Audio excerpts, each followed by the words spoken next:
এরকম আমরা যখন আদার লাইন টাইন কাটি হুট করে এরকম একটা খোসা পড়ে যায় অথবা এরকম উপরে লাইন এক লাইন চলে যায়, তখন কি করবেন?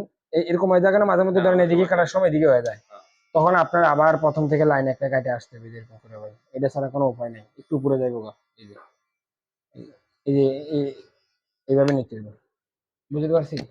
মেশিনের যদি এ ধরনের সমস্যা হয় তাহলে এরকম করতে হবে। ধরেন জিরো কাটতে কাটতে দেখে আমি, ধরেন জিরো এভাবে নিচে কাটেন, হুট করে এই কর্নার বাইজা পড়লো অথবা এই কর্নার বাইজা পড়লো, আমি কর্নার চলে আসলে যেমন হয়ে যায়, তখন আপনার আবার গোলায় আসতে হবে। এইটুকুই ভাই, এইটুকু ছাড়া আর কিছু না। গোলায় আসতে হবে, একটু উপরে যাইতে হবে আর কি, যে চুলটা আছে ওটা কাটতে হবে। কারণ আমরা তো কোনো বড় করতে পারি না, আমরা কাইটা ঠিক করতে পারি, বুঝতে পারছি।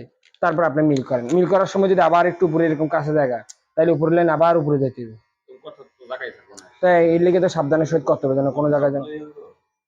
হ্যাঁ হ্যাঁ হ্যাঁ, সবগুলো তো আর ভুলেতেছে না। এখন কোনো কারণে এদিক দিয়ে তোলা লাগবে, তখন আপনার ওই পাশে যায় আবার একই রকম কামটা করতে হবে।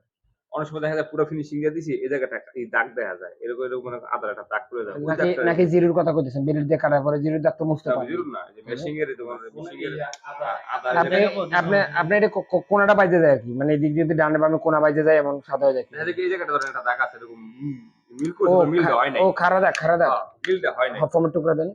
ও মিলটা করতে মানে পারি আপনি নাই। হচ্ছে মনে করতেছেন যে এই যে এরকম এরকম এরকম দাগায় থাকে। হ্যাঁ, একটা দাগ হয়ে গেছে। হ্যাঁ হ্যাঁ, দাগায় থাকলে এরকম চাইপে ধরে যেরকম চামড়া টান করে ধরে এরকম।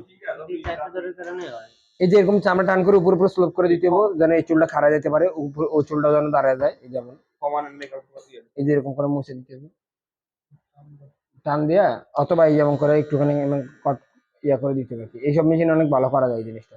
একটু এমন করে ঘষে দিবেন বর্ডার বরাবর, এই পাশে পাশে যেন মিল হয়। ব্লেডের যদি দাগ আসে, মেশিন যদি অতিরিক্ত খেয়ালায়, মেশিন যদি অতিরিক্ত চাপ হয়, তাহলে এক্ষেত্রে দাগগুলো আসে আর কি। যেমন এখানে একটা দাগ আছে, এক কথা যদি এরকম দাগ পড়ে, তাহলে আপনি আশেপাশে জায়গা শুদ্ধ এইভাবে ছোট করে ফেলতে হবে। ছোট করা ছাড়া তখন আমাদের কাছে উপায় নেই, যে ছোট করে লাইনটা ঠিক করে ফেললাম। আশা করি বুঝতে পারছেন কি বলতেছি। এখন কেচি দিয়ে দাগ পড়লে কিভাবে মিলাচ্ছে এটাও আমি দেখাই দিচ্ছি।